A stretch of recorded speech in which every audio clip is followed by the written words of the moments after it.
fireplace. Everybody had a grill blade, easy. So what was difficult about it? You take some oyster and you pop them open. Let me show you that. You can do it at home. If you have your grill, you could do it. And basically all you do, take the oyster out, loosen it from the shell, pile it on the grill. There we go. And I mean, oysters were so in abundance in the Delaware that it's actually, they say that the streets of Philadelphia are paved with oyster shells, and there's no exaggeration to that. So like that.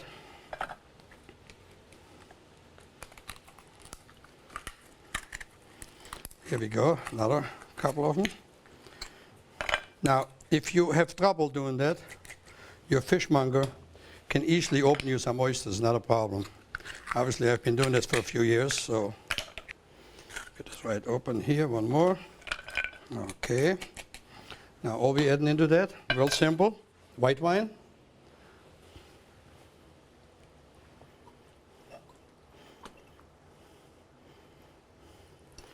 And salt, it's all it gets, and actually very little salt, because the oysters itself already has salt in the liquid that I have in there, so it doesn't need any much overdoing of salt, a little bit. Today, when you look at many recipe books, there's a million different varieties of seasoning that you could put onto it. I would recommend none, because the oyster is beautiful itself. The other thing on this is that you don't want to really overcook that, but you want to make sure that you don't get too much heat on those. I'm going to put it right over here. And you're going to see in a little bit, soon as they cool a little bit on the bottom, they're done. Look at my sausage. Let me bring it over here so you can see it. Perfect. So what you do with them, a couple of ways you can do it. One, you just take them out. Look how the opening came about. That's how I want it. Here we go. And now I can take the Dijon mustard and whisk it under the sauce.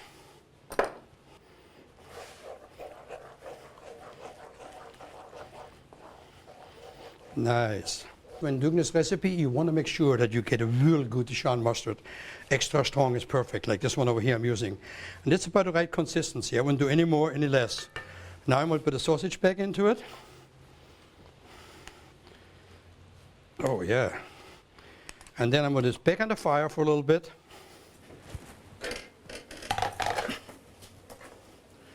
The oysters come in perfect. It's just that you actually want them a little raw and just a little bit warm on the bottom. That's perfect. One of the things we're going to show you today how to make it really quick is the German fritter, which is very, very, very simple. It's basically a pancake batter, flour, a little bit of baking powder, a couple of eggs,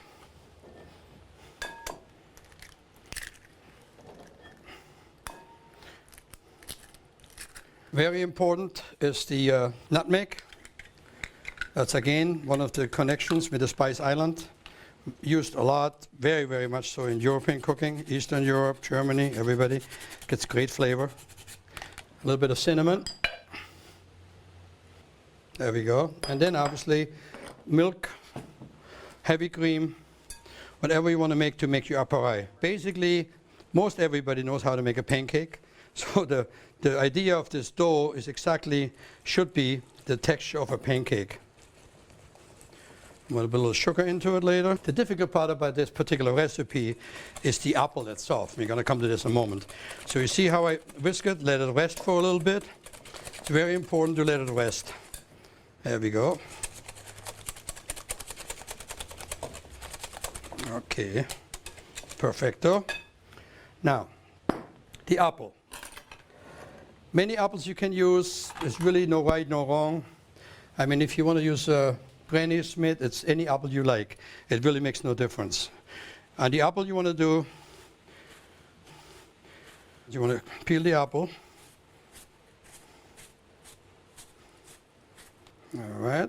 You want to take an apple core, get down the middle, and want to slice the apple like about half an inch, I would think. It's like about so. And then if you would serve a pancake, 3 apples would make a perfect occasion for the pancake. The dough, like I said, is rested really nice. I want to put little pecan nuts in there now. And pecan, obviously, we all know, one of Jefferson's favorite. You want to chop them a little bit. Just get a little bit finer so it's a little easier to absorb. And there's not enough can be said about Thomas Jefferson's pecan nuts. Everybody knows how much the man fell in love with pecan nuts. He grew them all over. He put them in wherever he could possibly do it. So I would have assumed that this dish also would have made its way all the way down to Monticello, I'm sure. But it's definitely a dish that got served heavy here in Philadelphia because it was cold. And the early days and the early books referred to it as German fritters. That's what that was. Here we go. Basically. Now the only thing I've got to do is I want to make sure I got a pan ready. I want to get my other pan. Look at it, how nice the sausages are. Golly, let me get the oysters off. Perfect timing. Take a look at those. See how they cook, how they bubble in the shell? Can you see that? That's how you want them. Look at that. Just like that. Can't get no better than that. Look at it. Ah, it's gorgeous.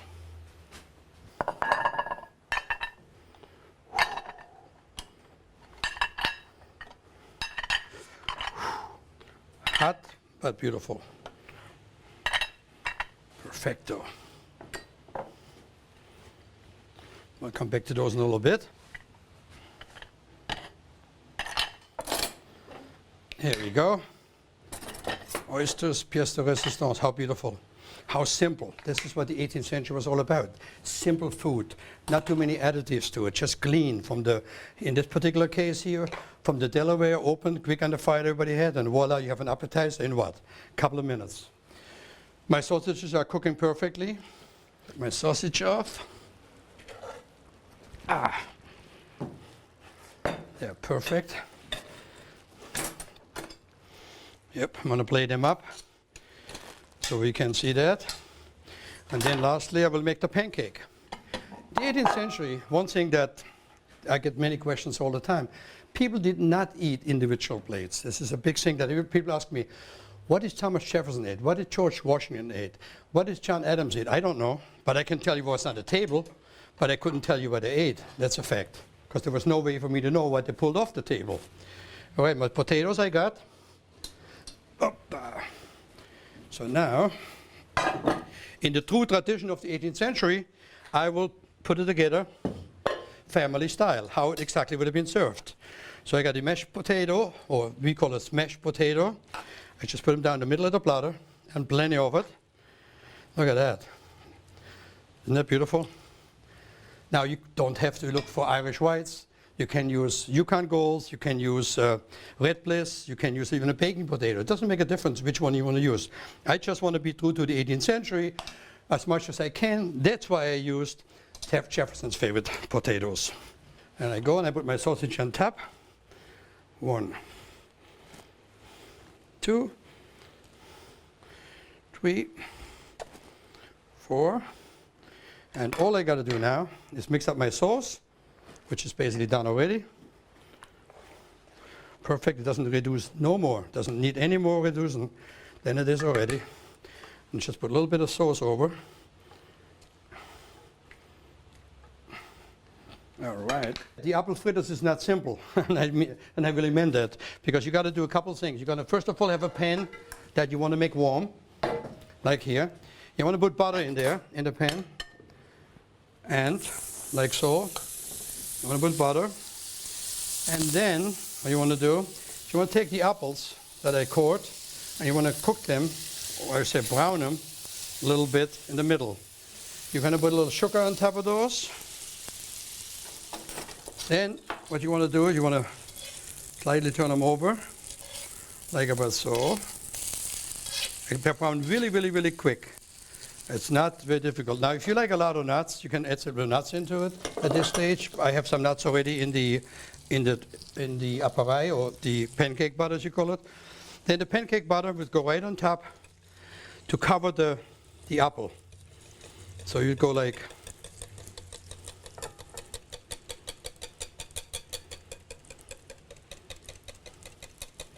there you go. And then it goes back on the fire until they get nice and softly cooked.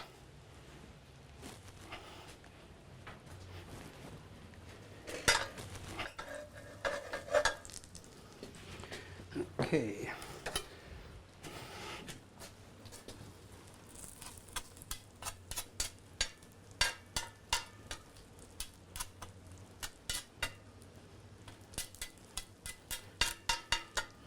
Now, this is a little tricky. You gotta be very careful when you do that, because you wanna make sure they cook nice and easy. You wanna make sure they don't cook too fast. And you let the baking powder in it, makes it slowly rise, as you're gonna see there in a little bit. The apple itself, when you start off in a hot pan, doesn't take much time at all, because the apple is very tender and really, really quickly gets cooked. So we're gonna leave this a little bit in there until the dough kind of puffs up a little bit. You can actually see it.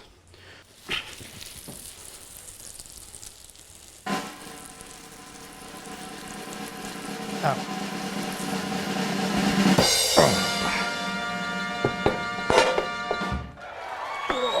I tell you, 18th century was not a piece of cake, I'll tell you, for cooking. So it was not simple, to say the least. But again, look at how beautiful my pancake turned out. All I do now is a couple things you can do. Serve with ice cream. Jefferson liked it with vanilla ice cream or cinnamon ice cream. Or I can be very simple and very, very, very traditional with some pecans on the middle. Here we go. Now let's just take some powdered sugar and just do the thing of the plate with powdered sugar like that. Very simple, easy, and voila. All right, this is an 18th century German-inspired meal, no question about it. You have the German fritters, or also called apple pancakes. You have the ale-braised sausage and smashed potato and oysters that everybody kind of would have had. Come with me to the German Society for another taste of history.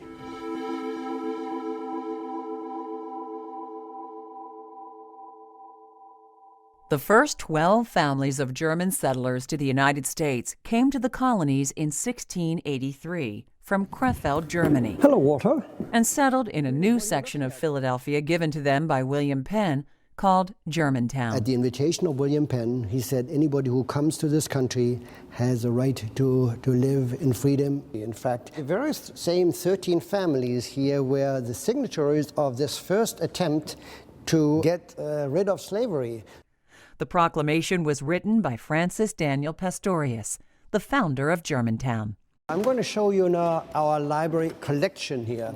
The library was founded about 180 years ago and holds over 70,000 German publications. Walter, you asked me how these books came about, yes. The collection. Well, it was the endeavor of the founding fathers of the German society. They wanted to improve life of their own countrymen who came here. We have here the oldest Bible, European Bible that was printed in America. It is the Christoph Sauer Bible, and it was printed in 1743. As you can see, this Bible is a German translation by Martin Luther. And the paper, interesting enough, is made of rags. It lasts much better than modern paper. This probably will last another 500 years. I'll make sure I come back in 500 years to check on it, see if you're right. And you might want to have a look here. This is the Declaration of Independence, a German version of it. And actually, you'll be very surprised. This was printed 2 days after the 4th of July and published then. And it came ahead of the English version, not because the Germans were faster. The printing date of the then weekly German paper happened to be just 2 days. So actually the German-speaking population of Philadelphia knew of what was being negotiated there behind closed doors in Independence Hall.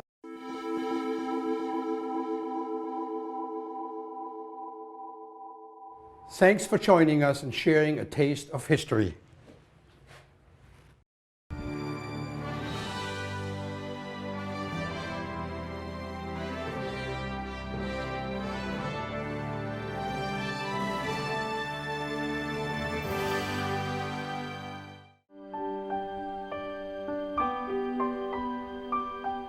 Today we celebrate in the 18th century some of the finest foods. Whenever I make them, people are absolutely intrigued by the quality of the things we are preparing. Like today, the chestnut fritters, chicken madeira, potato cakes, and salsa fish with saffron.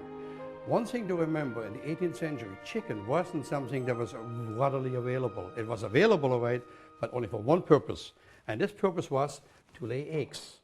So when a chicken dish would have been served, like in places like the City Tavern or upscale places like Monticello or Mount Vernon and other well establishments, that chicken would have been slaughtered just for the purpose of a great meal. Today, I have a chicken here in front of me. Just want to show you quick because the chicken itself needs to get marinated.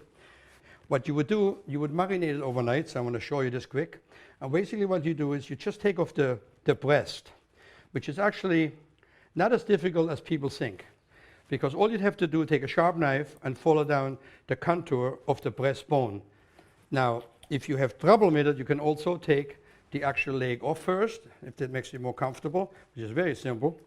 You just go like so.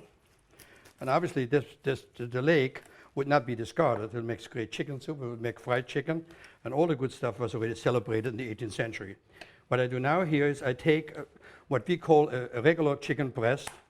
I would take the skin off, just like so, which comes off very simple. And then I'll trim down a little the excess fat. Now, speaking of fat, in the 18th century, they were very frugal and very smart. So what they would do, when the chicken, as you get chicken sometimes, you see a lot of fat in the innery. You would take this fat and you would render it down into make chicken schmaltz. And they would use it a lot for cooking. Today's lifestyle, we don't do that anymore. We use oil or butter. And now I'm going to take this chicken breast and put it together with the other chicken that I already marinated before. You see the slight discoloring. It's because it already has herbs, variety of herbs. Any soft herbs you can put into it. Some basil, a little bit of thyme. And for this particular recipe, I use rainwater Madeira. And we come back to the Madeira in a little bit later, but the rainwater Madeira is the one that was on the Madeira ships on top of the ship. So when it rains, the rain will go on the rim, soak into the Madeira, therefore make it less sweet and much more preferable for cooking. But as you know, no salt. Salt would dehydrate it and make this dish not beautiful. The chestnuts were much adored, and the people that came from the old country to the new country would say, wow, those chestnuts are so much sweeter than they are in the old country. So people really did a lot more with chestnut than we know today. What we do today is basically chestnut roasted in the wintertime and so chestnut stuffing. This happens to be a fritter. What we do there is two things. Now those ones you can buy in our days in any Asian market, already peeled, already cooked. So you really cut yourself an hour work of work out of the recipe I'm doing today. So I'm just gonna chop them really quick now. In the cookbook that I have, you can obviously see that you can use a food processor. Since we today are celebrating the 18th century, I'm going to stay true to the 18th century. You won't chop it not too fine. A coarse chop will do, a little bit more than that. Then the other thing, I have shallots that I already pre-chopped, because we do have an aggressive menu today. And what I'll do right now is I'll take a little butter, and take the butter in my spider. Spider, as you might want to know, is just a frying pan that has legs on it, so you can cook and you control the temperature. So here I go, I put the shallots in here, set it right into the fire. That will take no time at all. The 18th century was known for spices. When you tell somebody about Philadelphia between 1773 and thereabout, it was all about spice. And the ships that made the southern route and came by the West Indies brought all the spices in. Today, when you tell somebody five spice, a lot of people don't know what five spice means. Five spice can be a variety of things. You don't have to follow one spice. Today, the five spice mix that I'm making is star anise. It has coriander. It has cloves. It has cinnamon. And it has some allspice. Now, like I said, you do not have to follow. You don't have to follow this exact recipe. This happens to be the one that I prefer, and it really makes good flavor. But quite frankly, any herb store or any spice store will have it for you, so you don't really have to worry about it. Add in the cooked shallots. Now comes something that most people will say, more calories, more calories. But the 18th century, you must remember, people were in need of a lot more calories than we have today. You just want to cut in a small dice. What is interesting, bacon is always cooked. So what's in here, chestnuts are cooked, the shallots are cooked, put a little bit of allspice into it, a little bit of salt, just a tad, the bacon is already salty, a little bit of pepper. And now what I'll do is I make this into a mixture, some parsley in there, and this is now what's the filling of the fritter. I prepared some ahead already so that we can get started. This kind of looks like that when it's done, but now comes the packaging, which is the most important part. So what I'll do is I take bacon, I lay the bacon out in a cross. There are some stories, but I won't bother you with it, with why there was a cross and why wasn't there a cross, but I'll stick to what I know it, and this is because that's the only way I know how to hold them. There we go, one more. You divide your mixture in depending how many fritters you want to make. The fritter appareil, which is right here, you make it into a small bowl, like the size of maybe a golf ball. You flatten it out a little bit.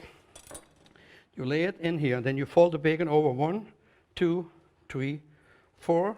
You put them on the pan, and you flatten it down a little bit.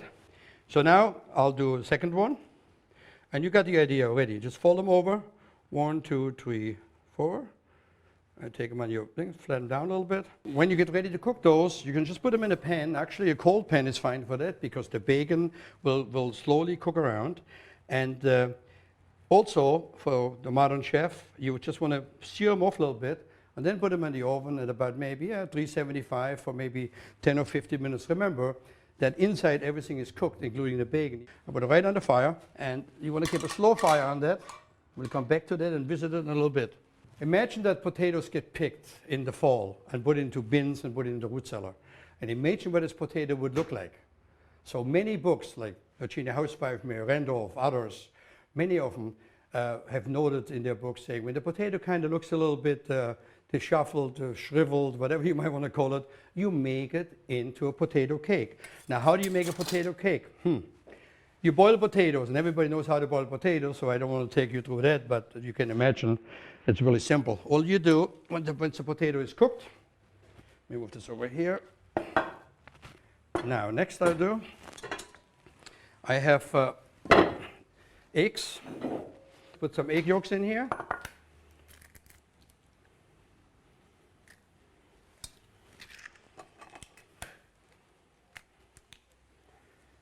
Okay. Egg yolks. I have some bacon in there that I already pre-cooked. So in other words, I don't have to worry about the cooking it right now, but it's basically like any kind of bacon chips. Go right in there. So I have my bacon bits in there. And now I have marjoram, which was a very adored spice in the 18th century. Very delicious with potato. The ancient Greeks said it has mythical powers, so it's been around for a long time. I have white pepper for that because I don't want any big sparks. I have a little bit of salt, not too much. I got some chives I already chopped. Put some chives in here, like so.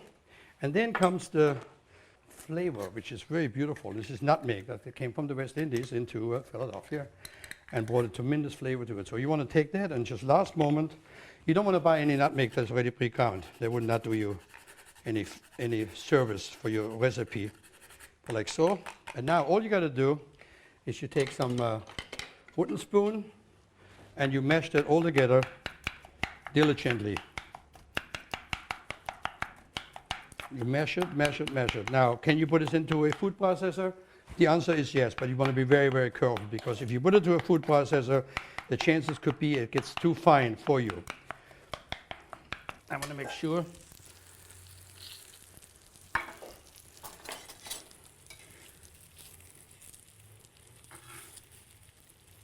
Beautiful. Oh, the flavor of that allspice and the star anise is just spectacular. You put this back on the fire, slowly. There we go. All right.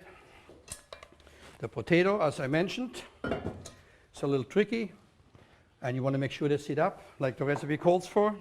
The mixture just looks like that, and all you want to do, you want to form them, ideally in the size of a hockey puck would be like kind of a nice way to do it. Now, is it very complicated? Maybe the first couple of times. Important is, if you make it at home, after you cook the potatoes, put them in an oven quick. Let all the heat get the steam out of it because you want this really firm. There's nothing else in there but potato, egg, chive, and bacon. The next one. So you do that like, voila, you have ready 1, 2. Now we're really getting in touch with some real 18th century delicatessen. This is a root that's called in German Schwarzwurzel, like Schwarz. It's in English and everywhere else in the world is really known as salsifis. It's very popular in Europe, it's obviously very popular in France, south of France, you name it. And Jefferson and many other, before Jefferson fell in love with it, because why? Because it winters extremely well in the sandbox in the root cellar all winter long. And it looks black outside, hence for the name Schwarz. Once you peel it, it turns white. And it eats like almost not quite asparagus, but similar to it. It's also called oyster blend because it has some flavor of oysters a little bit in there. So you just peel those. Now, if you don't cook it immediately, you want to put a little lemon juice on it so it doesn't get dark on you. But we want to take the bottom off, and the bottom off here. And you could just rub a little lemon on there. You can do it a couple of different ways. One is I like it like just a rough cut. Now today's twist with a little saffron, obviously you know saffron is expensive, it comes from the crocus flower, but it's been around for many, many years, centuries I should say. It's also very expensive because the sheer labor it's involved. I just take a little bit of shallot, let me bring them up here, a little bit of shallot. I want to put a little bit more butter into it. Okay, I'm going to put the salsifis right in it. Okay. Now, you can steam them, but you don't, those ones are very young. Oh yeah, perfect. When they're young, you don't have to steam them, like this one here. I put a little pinch of saffron in there, not more than that. Pinch of saffron, a little salt. For this drink, also a little bit of white pepper. I don't want any black pepper in there for the sparks. I put it on the fire, and quite frankly, they will take literally minutes, not even, because it's so soft, you just want to get the flavor into it. Can you finish that with cognac like some recipes say? Yes, you don't have to. With the dish we're making today, this is perfect. So I'm going to put this back on the fire. And now I get started actually on the main course, which is the Madeira chicken. I'll take the chicken breast. I'll take a little bit of the excess herb of it that you have right here. But you can leave some on it, because you'll see in a moment why. And I pat them dry, like so. I'm going to take like 3 pieces out of it. So now the chicken, I want to dry it. At this stage, again, I use the white pepper for the same reason. I don't want to see the spark, and a little bit of salt, just to be happy. All right, now, it's all-purpose flour that you want to put into it. All-purpose flour, here we go. Voila. And we're ready to get the pan nice and hot, which it should be hot by now. Okay, reach in there. There's my world's famous spider. And it'd be hot because you want it hot. And I'll show you why in a second. You want it really hot because you want to get the chicken nicely in there seared.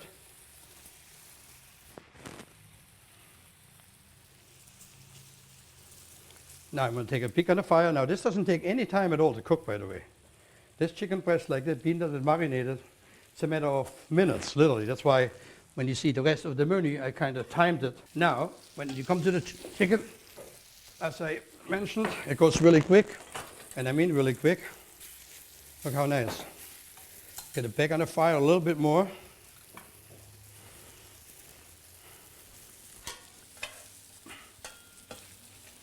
Okay. Now, the salsifis are gone. Perfect. I mentioned to you this is a really relatively quick dish, as a lot of people know that. Look how gorgeous. And this is what does this coloring, is the all-purpose flour. Now I put some rainwater Madeira in there, and then we'll talk about Madeira in a little bit. Now what I do next is the mushrooms. Now there becomes another beautiful story about the 18th century. People were pretty smart. They would go to the woods around Philadelphia, obviously, or any place else in the 18th century, pick mushrooms and go to establishments like the City Tavern and sell it on the back door. So today what I have here is I have some chanterelle, which is beautiful, not so easy to come by. I just throw them in the pan like so. I have some porcini, got a few of those in there. And I'll have some cremini, which is one of Jefferson's favorite, which is basically like a champignon. Okay. Now I'm going to put this back on the fire for a little bit more cooking time. Then I finish it with a little bit of a brown sauce or demi-glace, just for the flavor. But when the Madeira, oh, it's just, what a beautiful way of cooking. My Madeira chicken breast is cooking extremely nice and quick, as promised. I want to add a little bit more Madeira into it because you can never make sure, you can never have enough Madeira. Look at that, how beautiful. The mushrooms cook right into it. It's a beautiful way. All right, so let me get a little bit of brown sauce now. Any brown sauce would work. There's so much flavor in this Madeira chicken that you don't have to worry about it. I have a little bit of demi-glace that I bring, but any brown sauce would do. All you want to do, the chicken is basically cooked already. I'm just going to add a little bit of demi-glace in here to give a chance to have it nice, reducing down. And voila. This goes back on the fire. I will tell you about Madeira. Power of Madeira has been the world over for a long time. 400 years plus. Madeira has been around. It has a lot of good relationship with the monarchy of England, and henceforth Madeira came into this country tax-free, so it was the drink of choice. Even Quakers drink Madeira. All the research I've done, Madeira is everywhere. Toasts and big events, up to 13, 15, 20 more toasts with Madeiras afterwards. Madeira was definitely the drink of choice of the 18th century. Now for cooking it's excellent as well. Like I said, the rainwater, we can use Malmsey for sweeter things, but it's just a spectacular thing. And the ships that came from England to the island of Madeira, which is only a couple hundred miles off the coast of Portugal, brought Madeira right into this country, loaded the ships up. Rainwater was the one on top, the other ones was down below, but it's a great way of cooking.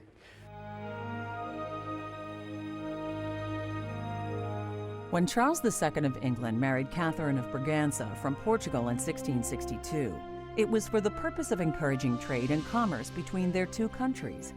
In addition to a wife, Charles also acquired a substantial dowry, which included Tangier in North Africa and Bombay in India.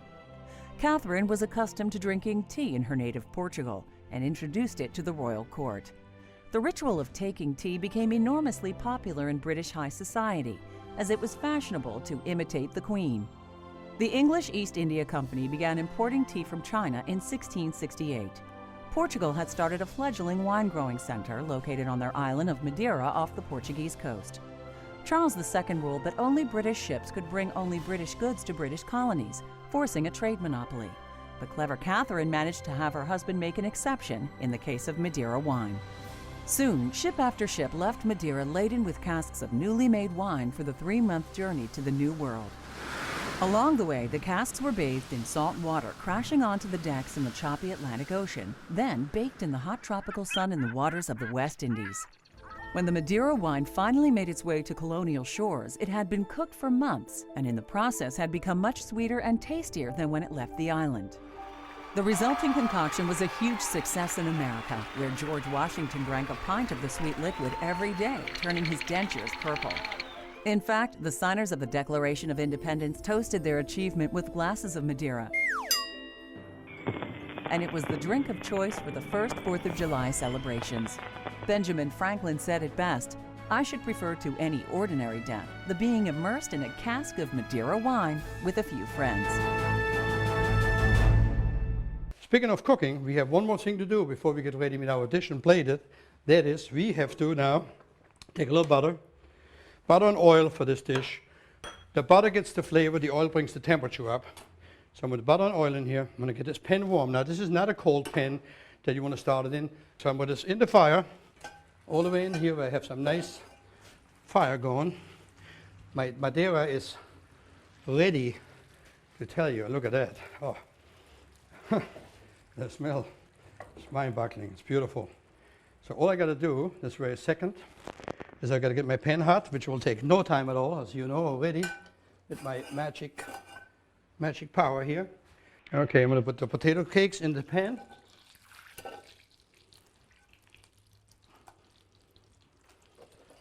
And let them cook real quick.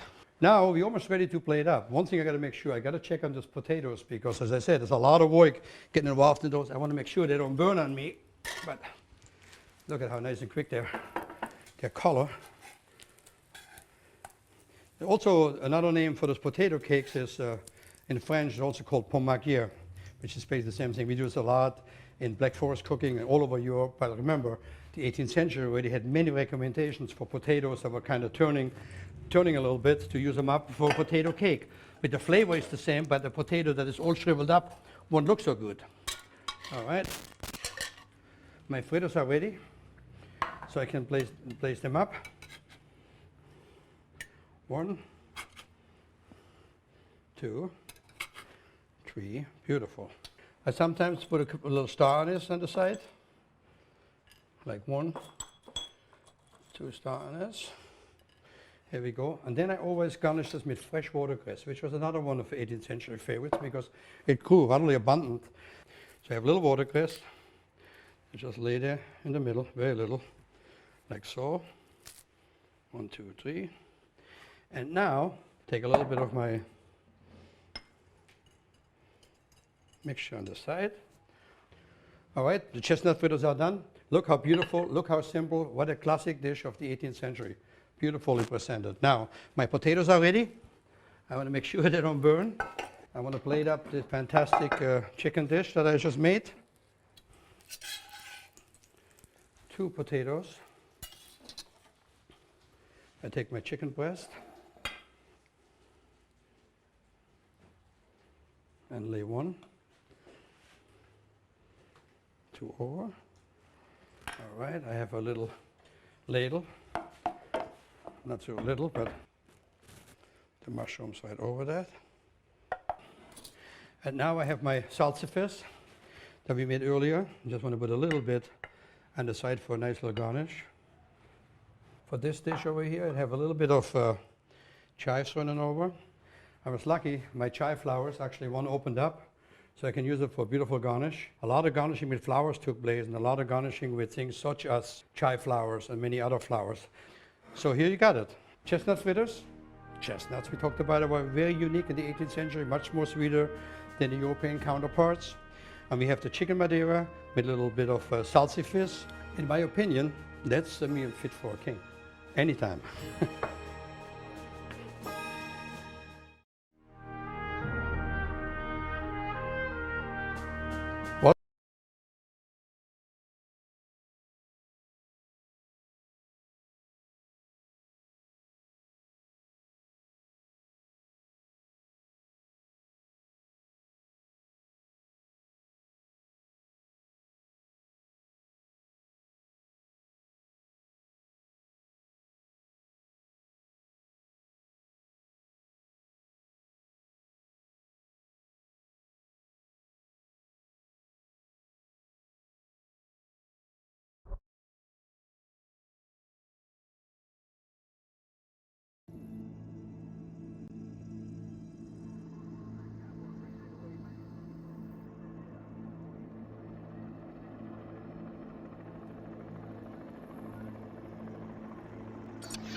for joining us and sharing a taste of history.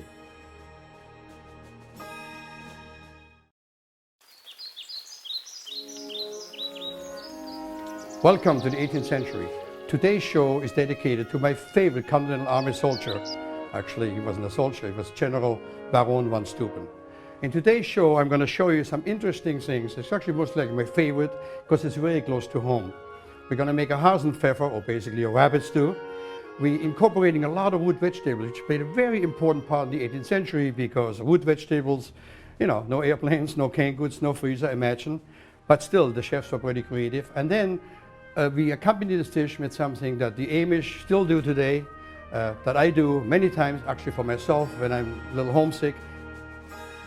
Come with me to experience a taste of history.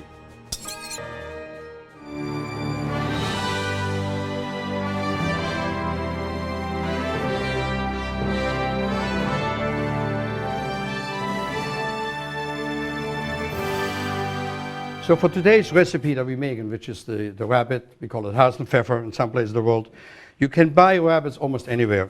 It's a very delicious, delicious meat. It almost tastes like chicken, but a little better. I would think in the 18th century I would use the whole rabbit. The reason I decided not to use the whole rabbit, also in my restaurant I don't, is because the whole rabbit just has a lot of bones. In a sense, it's a very bony experience. So what I'll do, I just take the legs off. This is all I use because it's more meaty, it's easy to eat, but see how beautiful, lean, there's no fat in it. It's a very, very good product. I always tell people, the 18th century, the people are pretty frugal. Why would you kill your chicken when you need to lay egg when there's rabbits running around the neighborhoods or around the forest? So it was free protein that was readily available. And also, the other thing is available all winter long. Rabbits don't hibernate, you have them.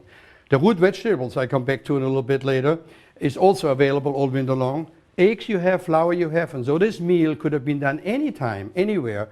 Matter of fact, I am certain this meal was done many times for von Steuben right out in Valley Forge once he got himself situated, because to him it was a little taste of home. So come with me, let's learn about my favorite hero of the Revolutionary War, General Baron von Steuben.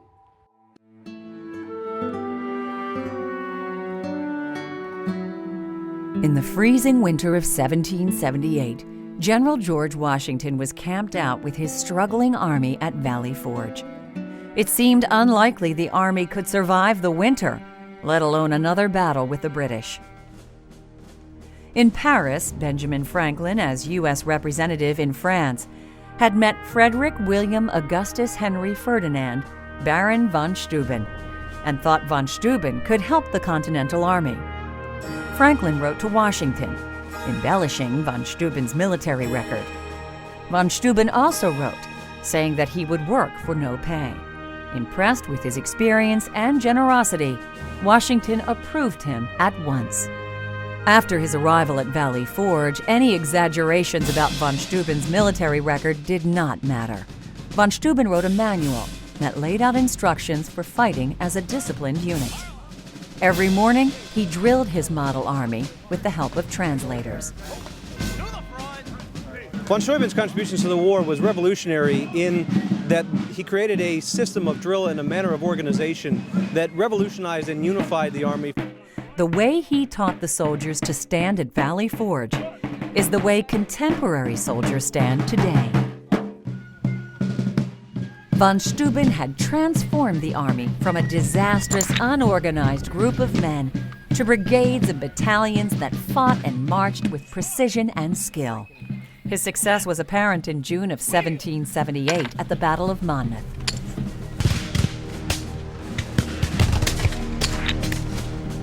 American soldiers had been losing against the British when they used von Steuben's methods to fight back. Von Steuben was immensely important in setting up for the battle in that he retrained the army, how to maneuver thousands of men efficiently on the battlefield.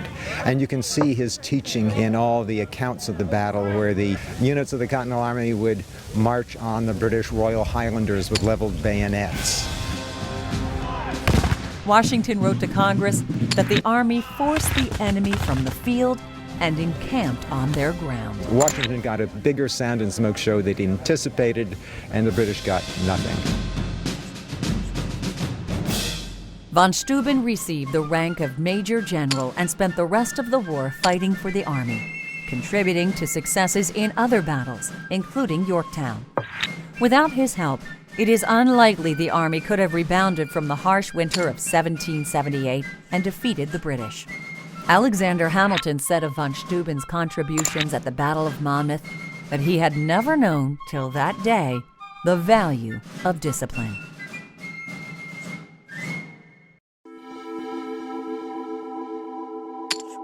Wasn't he an amazing man? My hero, Baron von Steuben. I visit him often at Valley Forge. You want to marinate it overnight, and you want to marinate it just in red wine and some herbs. Any herbs you like, there's really no right or wrong. Once it comes out of the marinade, what you do is you take a towel and you will coat them in all-purpose flour. So all you basically do is you take a towel, wipe it up a little bit, and we stick it in the flour. Here we go. When you make this dish, you want to allow yourself good enough time, because it could take up to an hour, between 45 minutes to an hour to braise it gently. You don't want to really force it. And the one thing you don't want to do is deep fry it. This particular dish I would cook in a Dutch oven. And this one over here, I would just put a little bit of schmaltz in it.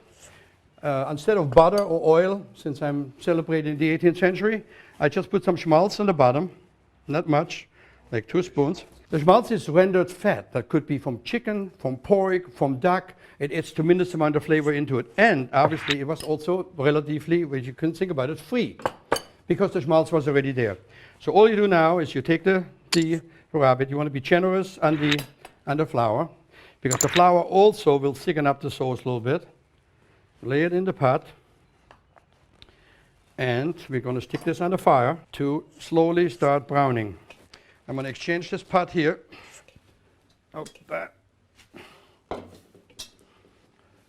Let me explain to you. Cooking in a kitchen that was designed in 1720 has a little challenges, but nothing that I cannot overcome. You want to make sure that you stoke your fire, and you want to make sure that you get the hot coal where it needs to be under this grill. As you can see, the rabbit is already sizzling nicely, so it's perfect. The vegetables that I do for this dish, I'm cutting right now. These are the root vegetables, we talked about it. We have parsnip, we have rutabaga,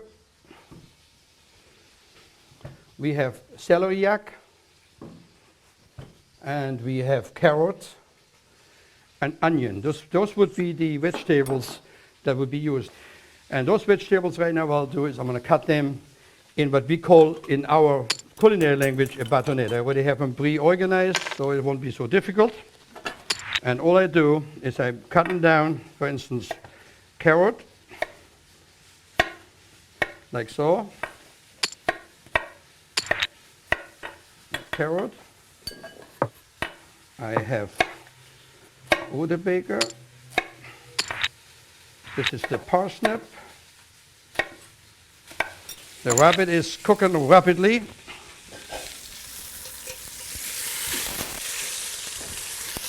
And you want to brown it just like that. This is perfect. I couldn't be happier with this process. Beautiful. What happens with the Dutchie, because it's so heavy, it cooks. I mean, this is exactly what I want. Power, power. Leave it sitting here for 1 second. I got to get my rutabaga cut up here. A little celeriac. All right. Throw it right in there now.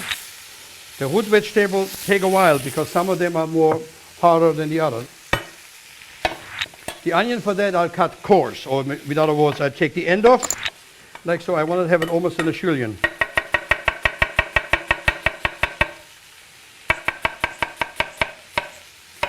All right, in it goes. Before I put it back on the fire, I throw a few peppercorns in there and a bay leaf, and it goes back on the fire. Soon as I have it cooking a little bit more, I deglaze them with red wine, and basically it's on its way, it's simmering. Here we go. We just let it simmer. Okay, let's talk about those root vegetables. They're absolutely essential for this recipe, and they're delicious and beautiful. Look at this beautiful vegetable. It might not look beautiful to you. It looks beautiful to me. It's basically the celeriac, which is the root of the celery itself. It has much more flavor. It's getting used more and more nowadays, but early on, like 20 years ago, it was almost a novelty. I got to attend to my rabbit. All right. Opa! Look at it, Dutch oven. Look at it.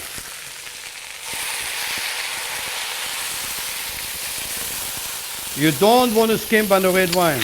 You do not. And you want to use a dry red wine like a Burgundy that Mr. Jefferson was so much fond of. And all you want to do is basically not much more than that. A little bit more red wine in here. And now the lid goes on it. And the Dutch oven goes back on the fire for additional braising. All right.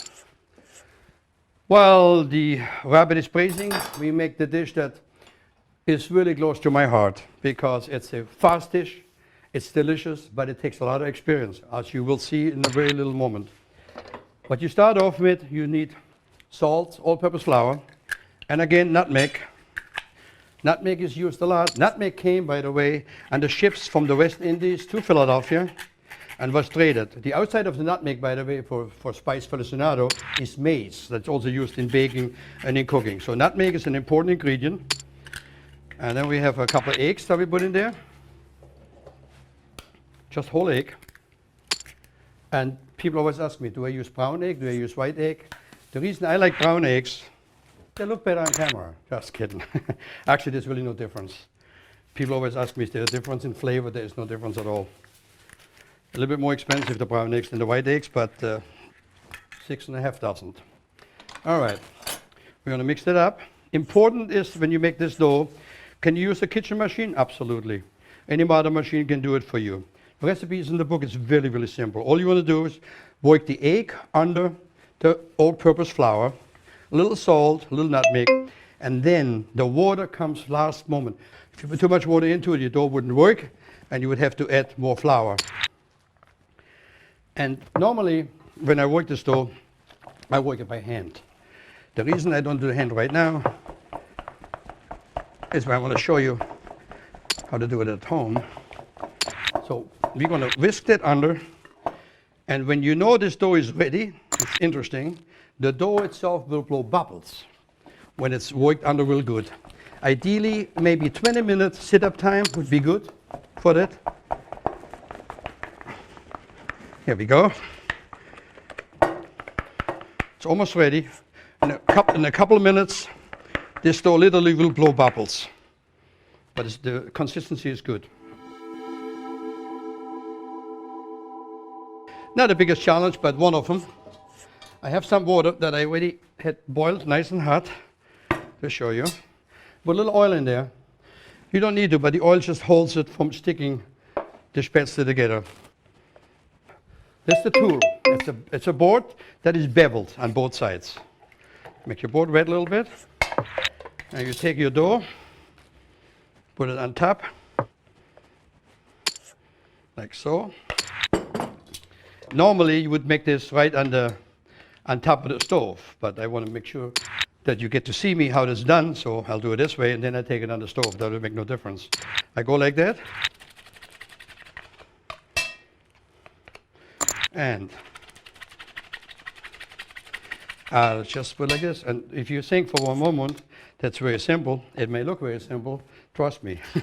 It takes years of doing. And what you want to do, you want to have the noodle not exactly the same, otherwise you could use a spaghetti. No. The story of the spätzle is named after a spatz, which is a sparrow. And the sparrow was seen to carry a big long stick of hay in a town of Ulm in southern Germany, and henceforth it's called spätzle. It's a dish that they make in the Amish country that I make many times for many events. It's a lot of work. You can flavor that too with saffron, with peppercorns, with herbs, anything. But today I'm keeping it very plain because I'm later on going to season them up a little bit as they come in the... All right. We're going to take this, almost done, and put it back on the fire. Get a little bit of heat on it.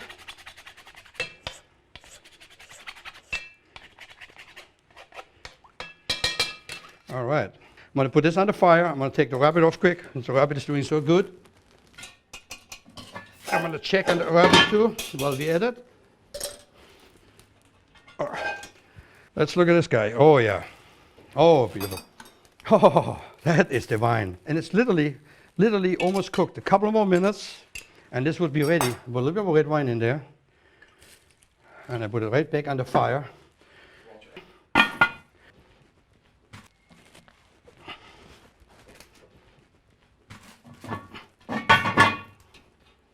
Okay. Meantime, let me get started on what we call the soft vegetables. And these are very simple. Basically what I have zucchini, yellow squash, red cabbage, and mushrooms. Let's do the mushrooms first. And the mushrooms you want to just slice them quick.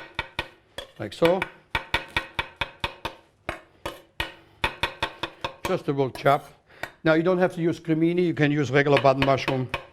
Would you want to use any other mushrooms? Whatever you feel like. There's really no right or wrong. All right. Zucchini I just half, quartered, and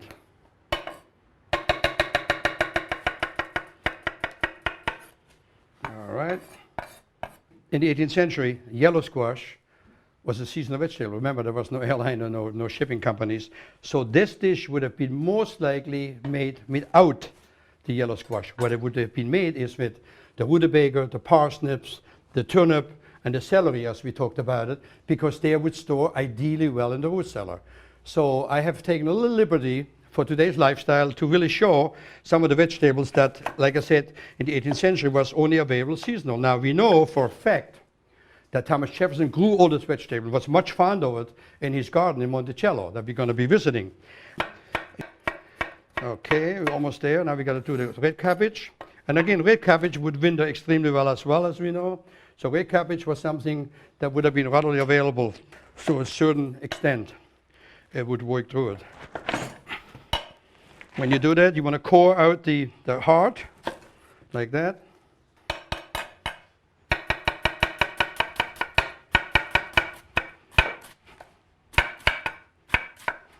That's all you need. And the noodles are done. And how beautiful are they? Let me bring them over here so we can show it to everybody. All right. Now, once you make those spätzle and you eat them right away, you do as I do just now. In a sense, you take it and you just drain the water out of it and you put it in a bowl. Look, isn't it beautiful? Now, if you would make them for a later time, then you do real easy as the book says, and you just take it and chuck it in some ice water. You strain it, and when the time comes that you want to eat them, you can either reconstitute it in quick hot water, steamer, or just pan fry it. There you go. I just decorate this with a little bit of parsley. And this goes along with our rabbits too. So let's put this to the side. Gotta bring the rabbit back. Opa. Look at that. Huh. Put a little bit of brown sauce in it, just a very little bit. All we gotta do now, heat up our spider. Okay. Today's lifestyle, people looking for al dente, or I would say crispness. So that's why we do it this way. In the 18th century, this would have been all thrown into it already now. I saute this on the side. So I have a little garlic that I put in the spider. Take a little bit of onion. For this one, I cut the onion coarse, but not as big as the other one. Just about like so. That's all I need for in here. And then I'm going to just put the vegetables cut up right in here. And I want to be generous with my peppermill for extra flavor.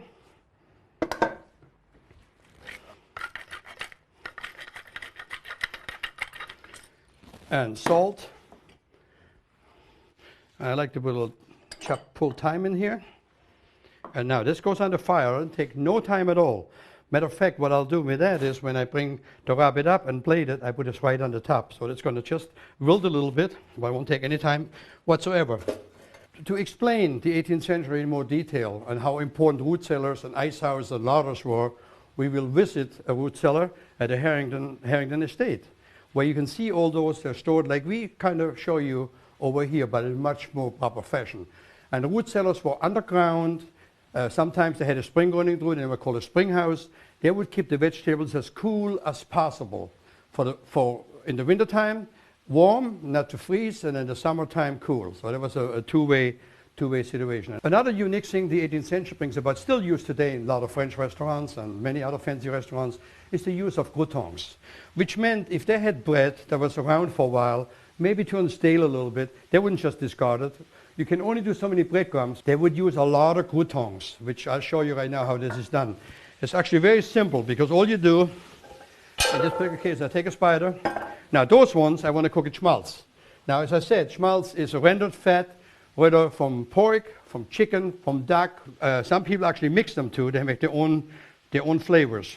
So what I want to do, don't count the calories while you're watching me here, but it's all about flavor. It's all about a taste of history. It's about flavor. The lifestyle was different. People had a different speed. So all we're going to do here, we're going to put the croutons right in there.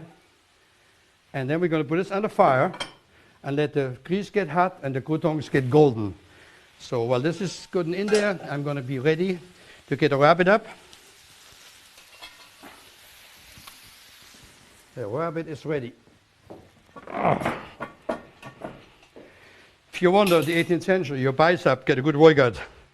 Look at that. Oh. Man, oh man. Oh.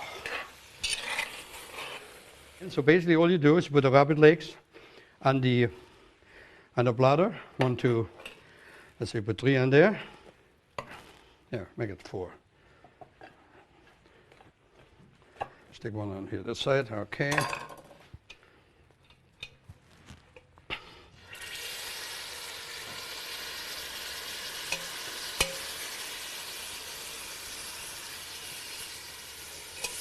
All right. Those ones are done. And they go on top.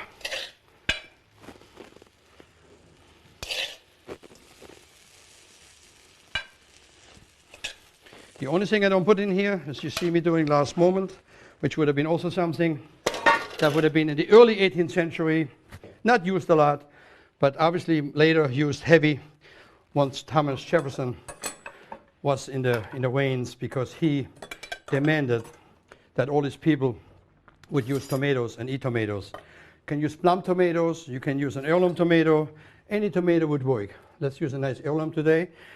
That we have, those seeds actually date back to Jefferson days. And if it wasn't for Thomas Jefferson, I don't even know how long it would have taken us to adapt tomatoes into our diet. You just want to cut them down, like so. You don't deseed them for that. Just cut a little dice. And the reason you want to put it at the last moment, if you put it in there before, it'd be cooked to unidentifiable mush. Not very exciting. But this way you have the red, beautiful color. My croutons are ready, I got to get them, and quite frankly, this is something, when you make that, you want to be very careful. Croutons have a quick tendency to burn. Mine are just perfect, because everything we do in the Taste of History is perfect. Here we go with the croutons on top. Time to There's great flavor in those croutons when you eat those. Put a little parsley on top of that dish. And as they would say at Lafayette's camp, voila.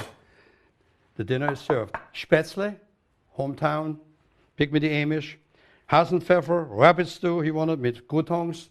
I hope you had as much fun watching as I had cooking today, especially this dish that pays great tribute to my own homeland and to Baron von Steuben. What a delicious dish, but a beautiful, beautiful way of utilizing the root vegetables in the winter and the summer vegetables and the flavors that garden has to offer. Join us next time for another taste of history. If I had to pick any place to ever do a show, it would be Monticello, Thomas Jefferson's home. Today I'm making Thomas Jefferson's favorite dish, which is a cabbage pudding. So stay with me to sample this true taste of history.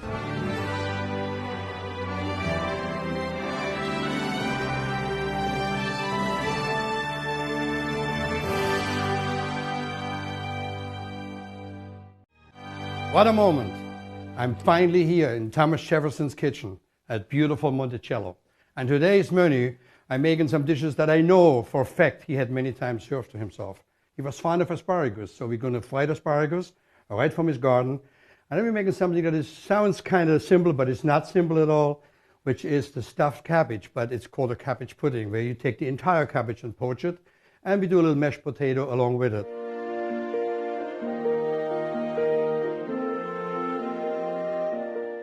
If you were a visitor in Jefferson's time, you would have come to the door and been welcomed by an enslaved butler named Burrell Colbert. And Mr. Colbert would have shown you a seat, and you would have sat probably here and waited to meet Jefferson and members of his family. There were bones and fossils that Jefferson had collected over his lifetime, and he was always seeking an opportunity to educate his visitors. Jefferson was a congenial host. If you were a visitor, you would have enjoyed 2 meals a day in the dining room. The first was breakfast. Did the family eat with the guests? Oh, absolutely. Jefferson's family didn't want to have a lot of servants in the room, so to reduce the number of houseboys, they used something called a dumbwaiter, and it's a tiered set of shelves on wheels and made for a much more intimate supper or breakfast. What do you think was the most precious possession of Thomas Jefferson here in Monticello? Well, I can't say which single thing was the most important. I guess if I had to answer that, I would say that it would have been his original rough draft of the Declaration of Independence. But second to that, what he often pointed out to visitors were what he called the triumvirate of worthies. And they were the 3 greatest men who ever lived: Francis Bacon, Isaac Newton, and John Locke. And their thoughts influenced his ideas about liberty and independence. Words cannot describe my gratitude for you opening Monticello to my eyes. It is a pleasure and an honor and privilege for all of us to work at Monticello.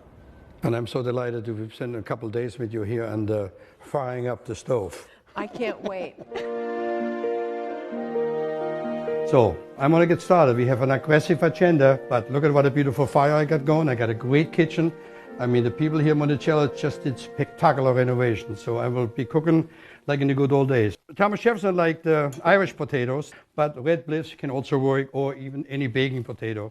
The asparagus that we do for the appetizer, you can take the whole asparagus and you can peel the bottom of it, like about so. Just peel the bottom and use the entire asparagus, or just the tips of the asparagus, which is maybe an easier thing to do. About like that length, like about so. You can use those tips for a great asparagus soup, or you can just poach them and cut them into an antipasto. Have a little water going, and all you're going to put a little salt water and just throw it in there for a little bit. And don't take any time at all. It's really, really simple. So in this particular recipe, we're going to take any kind of a beef that is very lean. Interestingly, Thomas Jefferson didn't have his cooks do a lot of things with pork, I noticed. So there's pork used in bacon and in ham, but pork, as far as pork as a pork roast even, or pork things, I did not find in my research, which makes me believe that a lot of mutton was used, a lot of game was used, and obviously this particular dish too would have been done with beef. So you just go to the butcher and ask for ground beef and maybe say that you want a 80-20 or 85 or 75-25, which means the fat content. I have the beef minced. Now you take a piece of the suet or cow fat and you take that and chop it right into it. You don't need much of that, so if I would take 8 ounces of meat, I maybe take about 4 ounces of the fat in there. But like I said, except if you want to really cook historically correct, 100% you would do that, otherwise you wouldn't have to do that. I'm going to chop that up.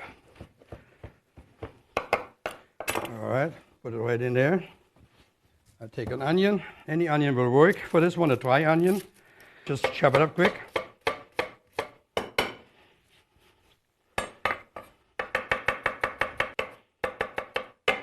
I have some breadcrumbs, which is homemade breadcrumbs from Salilon. Breadcrumbs, eggs. I keep an eye on my asparagus behind me. It's doing good. It's almost ready. Pepper from a mill, more flavored than ground pepper. If you can avoid buying ground pepper at any time, it's perfect. Sometimes I use white pepper just for the sparks. Now comes the trick. The trick is, he loved tarragon. Marjoram, tarragon, chives would have been the sweet herbs that he was referring to. So I got fresh marjoram. I have some chives here. Oh, What a flavor. And you just go them and give it a quick chop.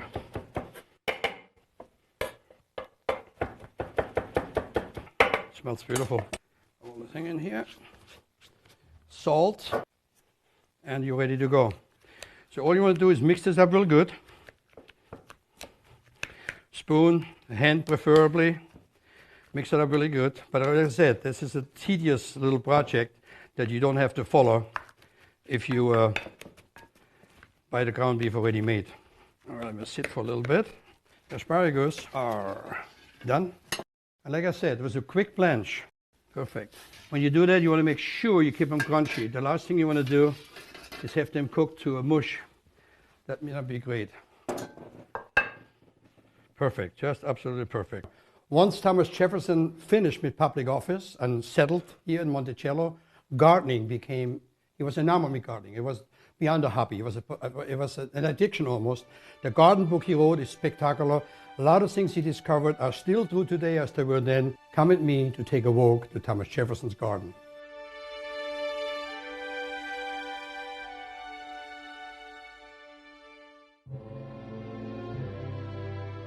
Peter, Director of Gardens and Grounds here at Monticello. So great to see you and so great to be here in this lovely garden. And I think it's American in all these different ways. Its scale and scope, it's 1,000 feet long. This was really an experimental garden. Jefferson was sort of a seedy missionary of the plant world. He said that the greatest service which can be rendered any country is to add a useful plant to its culture. And this garden became sort of a Ellis Island of new and unusual plants that came from around the world. And it was revolutionary because one wonders if any man had grown so many different vegetables in one place before. Records show that he actually planted himself on his knees. Thomas Jefferson sowed the seeds, but enslaved African Americans cultivated this ground. And he was growing new things that came from the tropics and from Central and South America. So there was also a lot of trial and error, correct? Oh, I mean, no gardener failed as often as Thomas Jefferson, at least confessed to failure as often as he did. But here you have tomatoes and okra and peppers and lima beans and peanuts. Correct. These were new things that had just been introduced into American gardens. And Jefferson assembled them all into this one unique place and in turn inspired sort of a revolutionary American cuisine. what would it have been used for, this thing? One person said it was a favorite place for Jefferson to read in the cool of the evening. But two people referred to it as an observatory. Isn't that interesting? Because of the view to the southeast. And that's one of the great kind of American features of this garden is the view is just unsurpassed. Do you know this plant? This is a pretty unusual one. It's a kohlrabi, no? No, it's sea kale. You're kidding me, looks like a kohlrabi. I would have flunked my test now. This is a wild cabbage that grows in the seacoast of Great Britain. And in the wild, it comes up in the springtime and shifting sands cover it, blanch it, and make it white and tender. And this is my favorite tomato, the Which one? calabash, these tall tomatoes right here. You know, I heard of it and I've seen them. I've never seen them on the stock. Any differences between that and other tomato? Oh, absolutely. They turn almost a black color, but these are incredibly acidic. When they cook them down into a sauce, they're the sweetest thing you've ever tasted. Let me tell you, that's not going to go to waste. I'll use it up tomorrow. Another gauge of Jefferson's sophistication as a gardener and also as a chef is the fact that he was growing tomatoes year in and year out as a culinary vegetable. Asparagus was a big deal for Jefferson. It was the first thing he planted at Monticello along with artichokes. He'd send vegetables like beans and peas to his friends and say, well, prepare them like you do asparagus. Gotcha. In Mary Randolph's cookbook, no vegetable has more detail or more care about the meticulous boiling of the asparagus. And they served it on buttered toast, which is the way I have it at home. I did today asparagus, one of his favorite. I fried them. Right. It's just so much to see. You can spend a day here. Knowing as much as you know about this garden and being here so long, being the custodian of all those different things. You and I have to get together one night and have a nice Thomas Jefferson ale and talk some of the trials and tribulations of gardening.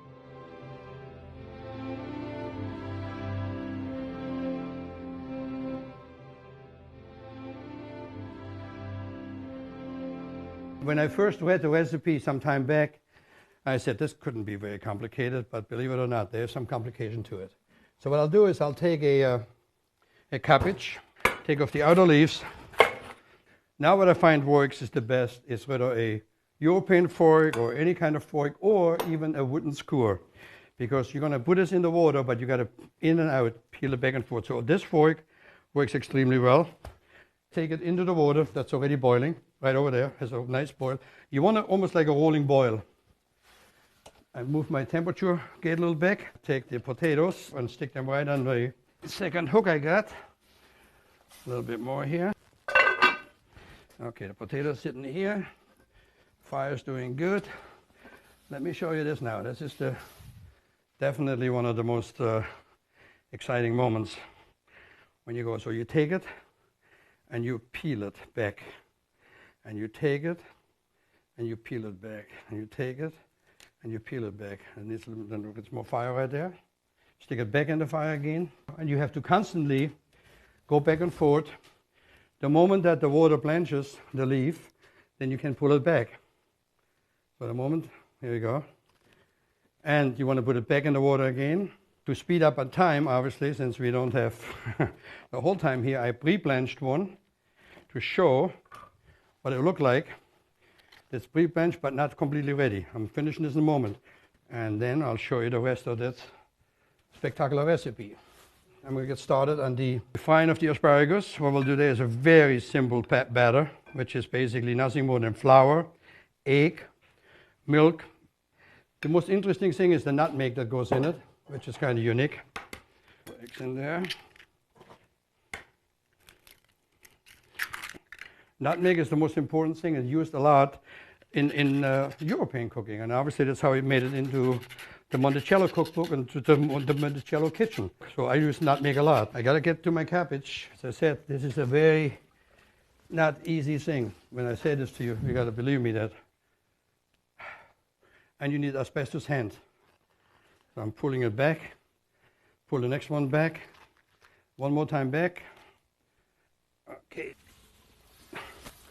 Reminds me of a beautiful flower when you do it. It's just an amazing recipe. Who come up with it? I don't know, but I've never done it until I read the instruction of Jefferson to his cooks. Milk, egg, a little bit of salt. You can put some herbs into it, but for this particular recipe, you don't need any herb. You want to make a little bit, let it sit up for a little bit. You want to make sure it has some elasticity to it, but you don't want to make it too stiff either, because it has to be able to coat the asparagus. Perfect, just like that. I gotta get back to my cabbage. I told you asbestos hand, I wasn't kidding. So this should do it now. One more leaf. All right. Basically, when it's at this stage of the game, I'll take it down. I make sure I don't bother my leaves. Now I take the inside. Take a sharp paring knife and cut a little piece down. In his recipe, what's interesting, he calls for this piece to be chopped really fine and add under the mixture. So you add that under the mixture. The mixture is set up good. There's another thing you want to do. If you're uncertain about seasoning this mixture, there's one good test that we do in professional kitchens. You take a piece of it, small piece, either you put it in a frying pan or just in some water so you can taste the salt content. Okay, this is done. I have the cabbage in front of me. Now it becomes the reconstructive surgery. It's almost like a little plastic surgery of a cabbage, if you will. So you put this back in here. Depending on the size of the cabbage, this you go higher or you go lower. It really depends how big the cabbage is. This should do it for here. So what you want to do, you bring the leaf back the way the cabbage was grown. Follow the leaves, following back. There we go. What an invention, though. You think about that, somebody had thought of that, because it makes the most gorgeous presentation. Once you get to this point, so basically, I have my cabbage back. Now, remember, as I said, this is like raw on the inside, so it takes a lot of cooking time. So what do? We use cheesecloth, and we used cheesecloth already in the 18th century. Cheesecloth has been around for a long time. Cheesecloth, or you could have used any kind of linen. You take the cheesecloth, open it up into a square, like so.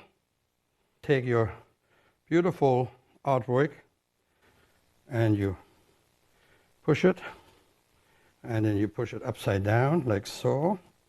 And you take the cheesecloth, and now comes the real trick. You shape it back into the actual size of the cabbage. And you squeeze, and you squeeze, and you squeeze. When you have squeezed like that, you take kitchen twine, And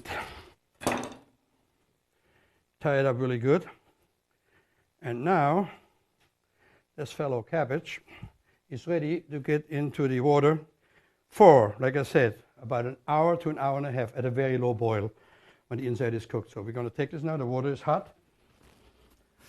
I found what is good to take a kitchen towel and put it on top so it gives a little moisture and also keeps the cabbage to sit down. Like I said, hour and a half. Asparagus have pre-blanched. Now, there's many schools of thought, and some people will tell you, well, it doesn't make a difference. I think I second to the latter one that says, put a little bit on flour and then put it in your batter. And the reason that is because the flour on the outside will make your batter stick a little closer into it. And again, you do it like so. This is something that you want to do by hand. And when you have them like that, you need to throw them in your hot oil.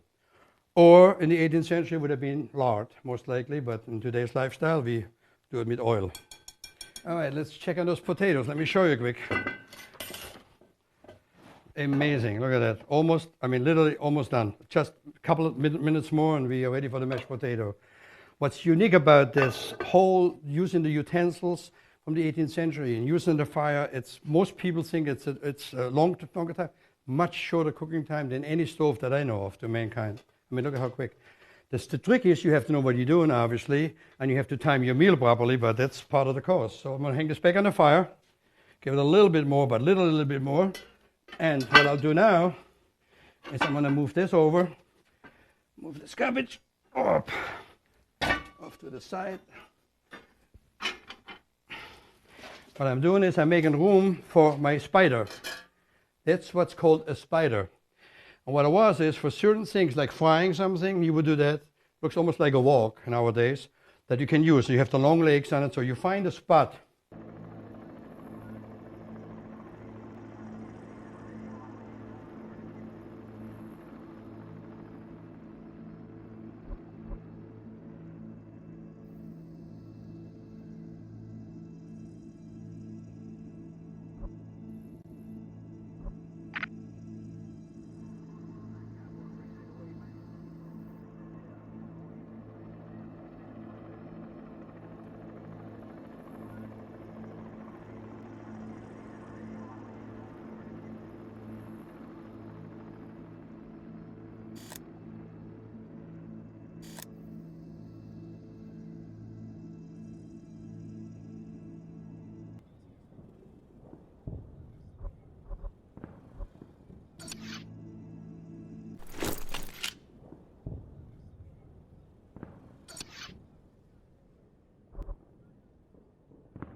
Thank you very much for making our visit so special here to Monticello. You're very welcome. And thank you for joining us in Monticello for a taste of history.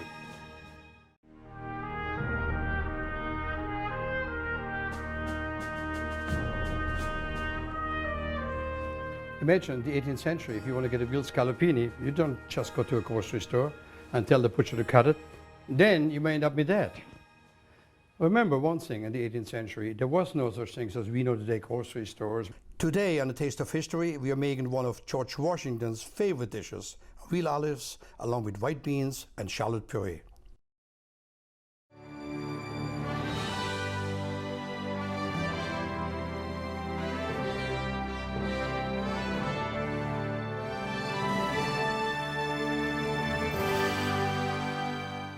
This happens to be a quarter of a veal, what we call a veal leg. And the reason I'm showing this today, there are 2 points to make. One is the fat that you use here. A lot of people know about the kidney pie, what have you, because the kidneys come right next to it. So this fat here, the 18th century chef would have treasured and would have cut it apart to make sure that he saved it for his next kidney pie he got to make. Also, all the trimmings would have been obviously used. A lot of mincemeat was done, veal patties, the things we know, you name it. What I'm doing today is I'm going to bone quick to get the inside round that you're going to use for this particular recipe. Now, if you would do this today at home, you can go to your butcher and tell your butcher to give you a couple of veal scallopinis cut from the inside round, and you would have no trouble getting it. So here I'm going to turn this over, and I'll go in here.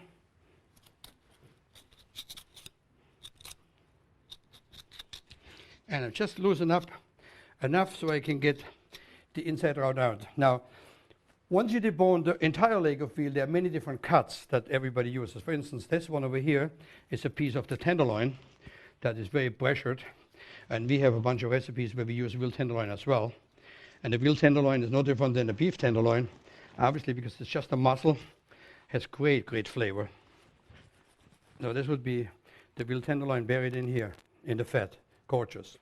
So, and again, like I said, the fat would be preserved for all kind of dishes that you make with it. Here you go. Voila, here. Now, the thing I'm doing for this inside round, I'm just taking off a little bit of the fat cap. The reason you want the inside round is it's the cleanest part of the muscle of the leg. And you'll see in one moment how it looks like.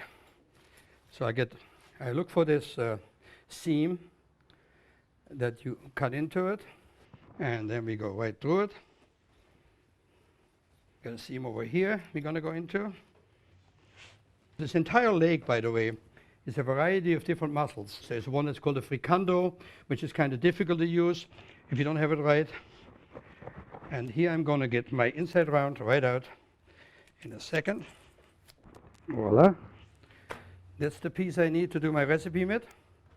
Give me one more second. I'll clean it up real quick.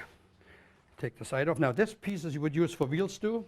You would use for ragout. You would use for many different things. The veal has actually a cap on it, the inside round, that is very pressured for ragout. For different things, it has a lot of flavor. There's that cap right here. Just taking it off really quick. Here we go. And at the end of the day, this is what you want to end up with. This is this piece right here. It's beautiful. It's the best for veal goulash, for veal stews, because it has a lot of unique flavor into it. So I'm almost ready to get started with cutting down the veal scallopini that we use for the veal olive. That, as I'm always amazed about Mother Washington, how she invented this dish. How you come up with an idea of taking the veal, the inside round like here, and then developing it to stuff crab meat into it. It's, to me, still a very unique experience when I cook it, because it puts me in perspective how much time and effort they would have sought looking for new things to entertain their guests. People say to me, well, was this dish actually served? Yes, it was served in the president's house. It was served on 6th and High Street before it became Market Street. And the biggest celebrated chef, I would think, of the 18th century would have been the chef who worked then for the president's house that you would now call the White House. And his name was Hercules Caesar. Quite an eccentric fellow. I studied him as much as availability to study him. mind-boggling. Matter of fact, his picture hangs in the Prado in Madrid. He was very avant-garde. They said that he was one of the finest chefs around at the time because he made love to food. He really had a passion for food. And the other thing was he also was of means, because Martha Washington, having a good heart, because remember, he was still an enslaved chef at the time. He wasn't a free man. She let him sell the leftover food in the afternoon or in the evenings when they were finished with their meals. So he had a nice little business going. Actually, he had himself fancy clothes. The picture shows him with very beautiful chef's clothes. So he was quite an interesting fellow. And I'm sure that he was told many times by Martha what he had to cook. Those recipes are all in her cookbook. This is one of my favorite of hers, because it has a lot of flavor. It uses truffles, or it uses moree mushrooms. It has a sherry cream sauce on it. It's just a spectacular dish, as I'm going to show you in a bit. Come with me to 18th century Philadelphia to meet this great chef, Hercules Caesar. When George Washington became our nation's first president, he took up residence in New York City. But by November 1790, George and Martha had moved to Philadelphia. Philadelphia was the national capital from 1790 to 1800. George Washington and John Adams each spent the lion's share of their presidencies living in this brick house here. So where's the house now? Well, many of the walls were torn down in the 1950s. We have found some of the foundations. This was the largest mansion in Philadelphia. It had been owned by Robert Morris, and he gave up the house to serve as Washington's presidential mansion. Did Martha and the whole Washington family live actually here? Martha lived here along with her two grandchildren, Nellie Custis and George Washington Custis. The household had about 30 people living here, 24 servants, and about 5 or 6 secretaries who lived up on the 3rd floor and worked in the office. The front of the house was out about 19 feet off of the Market Street roadway. Yeah. Okay. And then you would walk through a passageway here, the piazza. This led from the steward's room to the kitchen, which was ruled by Hercules, the enslaved chef. Hercules was given the right to sell the excess foodstuffs from the presidential kitchen, and that netted him $100 or $200 a year at a time when an average wage might be about $100 a year. Correct. G.W. Parke Custis, Martha's grandson, would later recollect about Hercules that he was a dandy who would get dressed up in his finest after preparing dinner for the Washingtons and their guests, and then go out on the town, where people on the street knew him by name. Normally, if I give a big dinner in the city tavern, I walk out after dinner and take a bow. I think Hercules would be brought out of the kitchen to take a bow. First-person accounts of people coming to the state dinners, they claimed that all of the servants were white, so that slavery was hidden from the public within the president's house. On the day the Washingtons departed Philadelphia to return home to Mount Vernon in 1797, Hercules was not to be found. He had escaped and was never heard from again.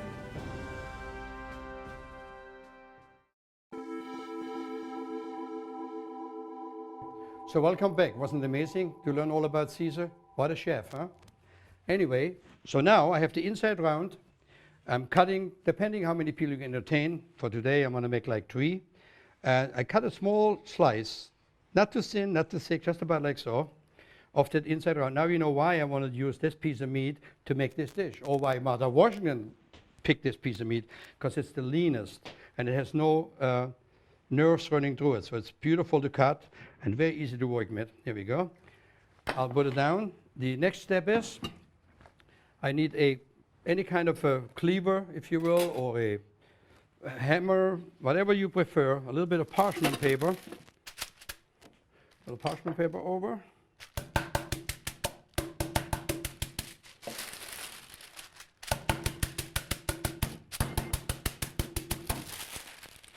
All right.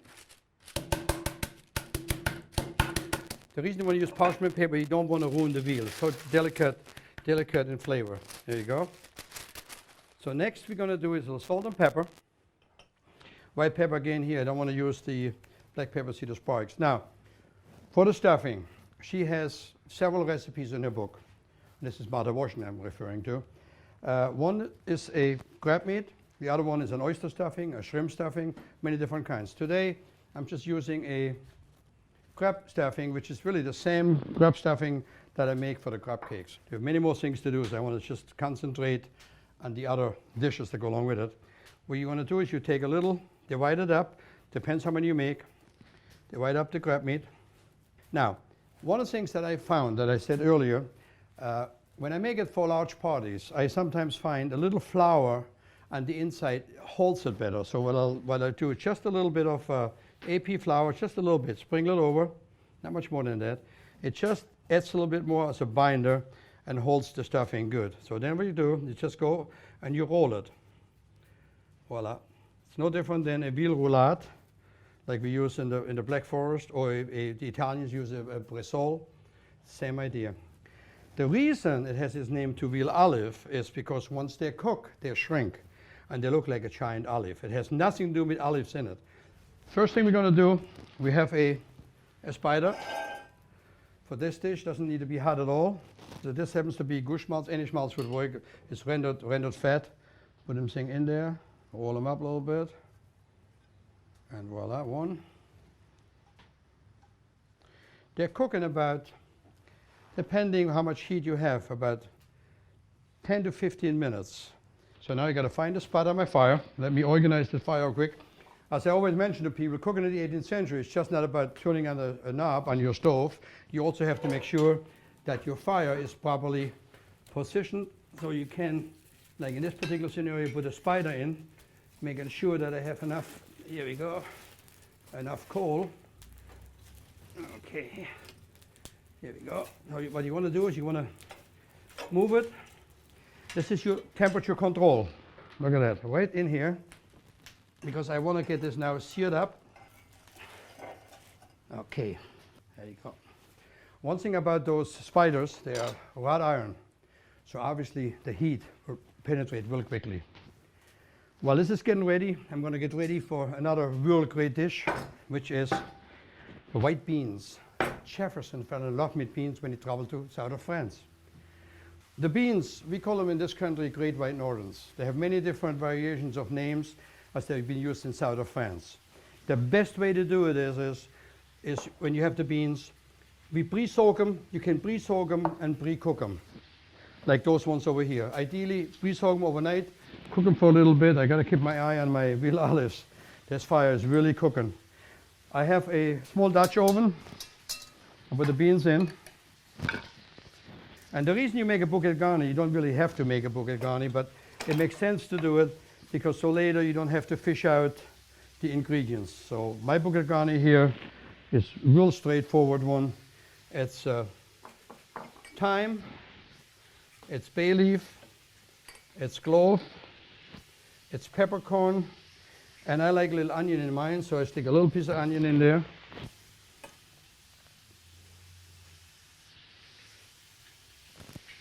Here we go, wrap it all up.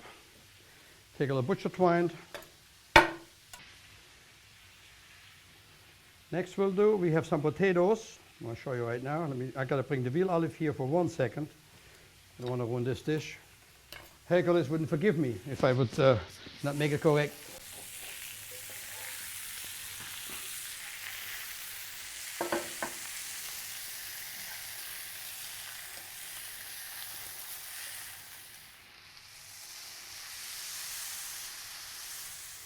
Put some sherry wine in here right now.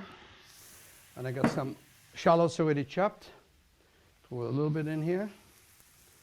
And back on the fire they'll go. And obviously I got to keep a close eye on that because you see the temperature we're cooking over here on that side of the oven is about 800 degrees. Potatoes, 2 ways you can do it. You want to peel the potato, but a lot of people, especially if you use the one that Thomas Jefferson preferred, the whites, the Irish whites, just cut them in with the skin.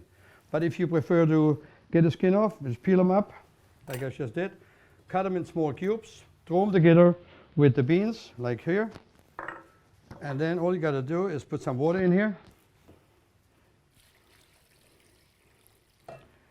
Salt, a little more white pepper, pinch of garlic.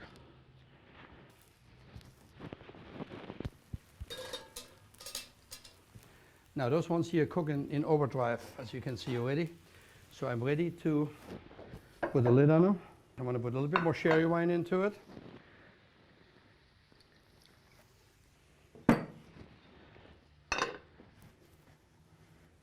Put it back. Now if you have an oven and you don't have to cook like I'm cooking today, you can just leave it in the oven but cover it. You don't want the veal to be dried up. You want to cover that. Okay. Another thing about the researching all the recipes is that I was very perplexed with the sophistication of the sauces. The sauce that I'm making today is a sauce you would make any day today in any French restaurant, for that matter. It's a really beautiful, clean, but very delicate sauce. And all you want to start off, for this sauce, for instance, I would not use any lard or schmaltz. No, I would use butter. And I would use butter as well. And I would use plenty of butter. And I use butter and I use shallots. And believe it or not, interesting as it sounds, the shallots doesn't get sweat down yet. The shallots gets drenched in sherry and white wine and put under fire. And when the shallots are kind of translucent, then it's heavy cream, a little bit beurre manier. And the interesting part, think about that, 18th century would use truffles. Jefferson fell in love with truffles, but also Maury. But the truffle itself is just a beautiful flavor that's going there. So now this pot goes right on my griddle blade over here, and actually my beans are cooking spectacular. Let me go over here. The beans are perfect, done in no time. This goes in here. And a little bit more sherry. But just imagine the flavor you have. You have the veal, you have it wrapped into crab meat, you got the sherry wine, you got it reduced, you got it on a beautiful fire. I can just see why Mother Washington would have been excited making this, or have her people making it for it. It's beautiful. Let me get this in here. What flames off is the alcohol of the sherry, and this dish is done. We leave it sitting right here till we get the sauce ready. When I'm talking about controlling the fire, what I mean is at this particular stage I want to make my sauce. So what I do now is I don't turn the dial up higher like on a modern equipment. I got to get my coal and stick it underneath. Here you go. So that this baby can cook, which it will in no time. Okay, make sure it works. I have another spider here, and that's where what makes the bean great. Perfect. So this one over here, I'm using, this happens to be goose schmaltz, but again, you can use any kind of rendered fat. Plenty of this in there. Don't worry about how many calories you're having. It's all about flavor. It's all about the taste of history. And then I put shallots in here. Now those shallots, I want to slightly brown because I want to get the flavor of those later to go on top of the bean puree. So I make room over here, stick it right in there. Okay. The bean puree, I already set on the fire earlier. Up. And how beautiful. It cooks itself almost through like a mashed potato. A little bit of cream. Heavy cream, perfect. And this is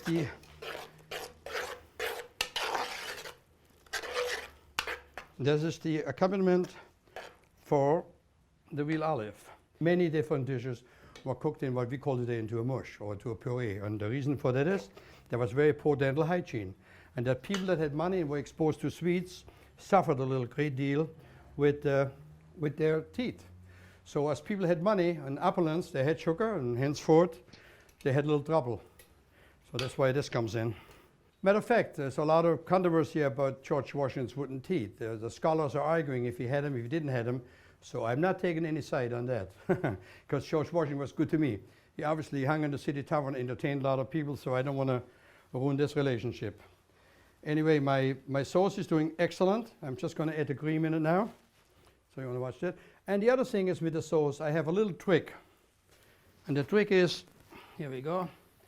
Cream goes in. The trick is, if you like a little more meat flavor than just cherry flavor, what I do is I put a little bit of demi-glace into it. But you don't have to. Any brown sauce will do the trick. It just gets a little bit more flavor into it. Brown sauce in here. It's already cooking. Let me take this off the fire for a second, because that's basically done. It's a little bit more.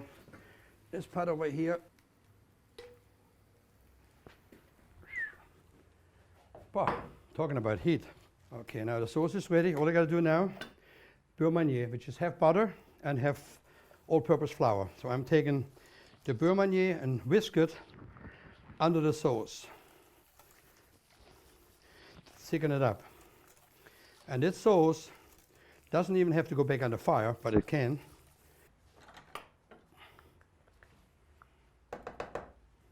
When I make the beurre manier, all thing to remember is equal part flour to equal part butter. It translates, means actually hand butter. But look at how perfect it is. I have some parsley made into it, and the sauce is done, short of one thing, that I gotta do the truffles in a bit. Look at how perfect that is.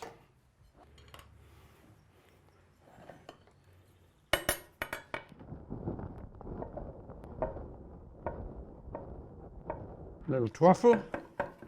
Could use white truffle too, but not for this particular recipe because they wouldn't really stand up.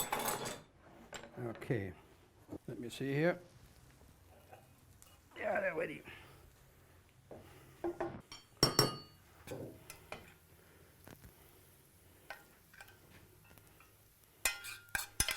Okay, a bit of shallots right on top, plenty of schmaltz to go along, and quite frankly, I would think many 18th century folks, they would have been the meal many times. Protein, as we know it, was hard to come by, even in the early days. So here we go, parsley in there like so. And the veal olives are ready. Yep, sizzling good.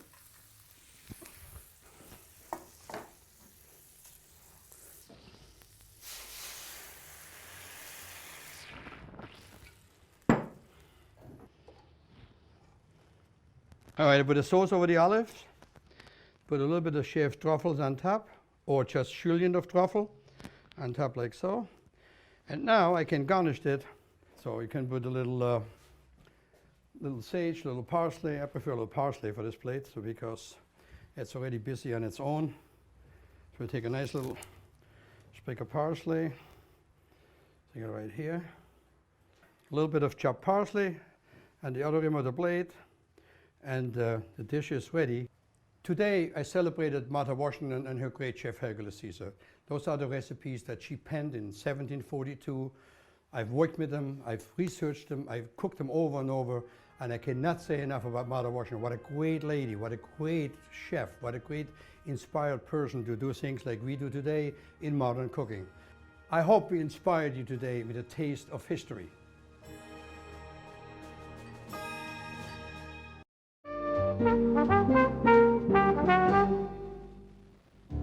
Welcome to Great Chefs, a culinary tour of the United States featuring some of the country's finest chefs.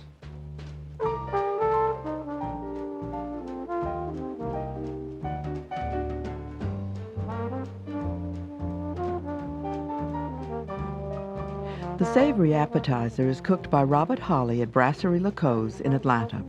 It contains potato, tomato, and goat cheese, topped with a tarragon sabayon. Seattle star Thierry Rotaro prepares a salmon entree.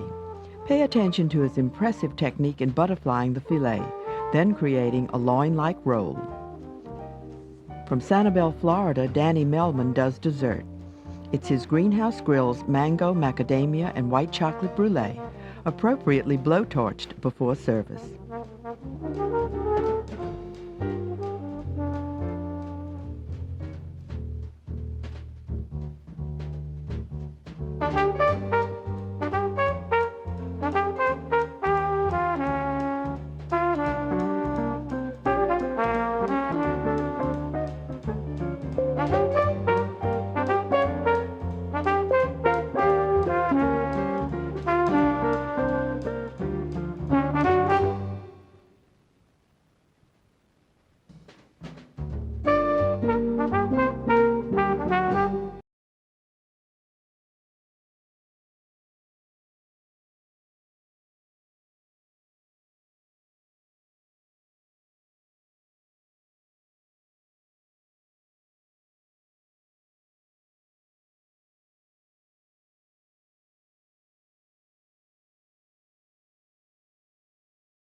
Сила.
through!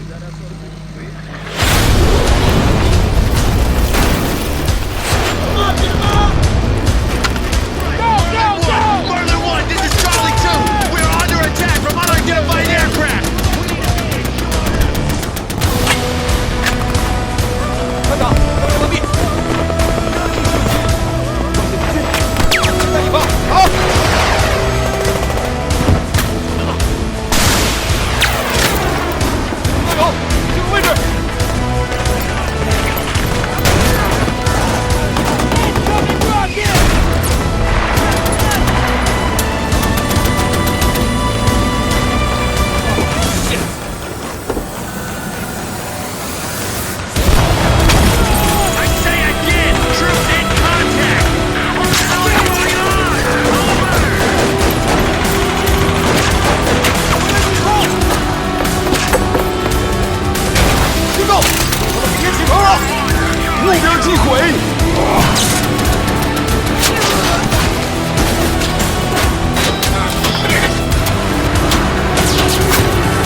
you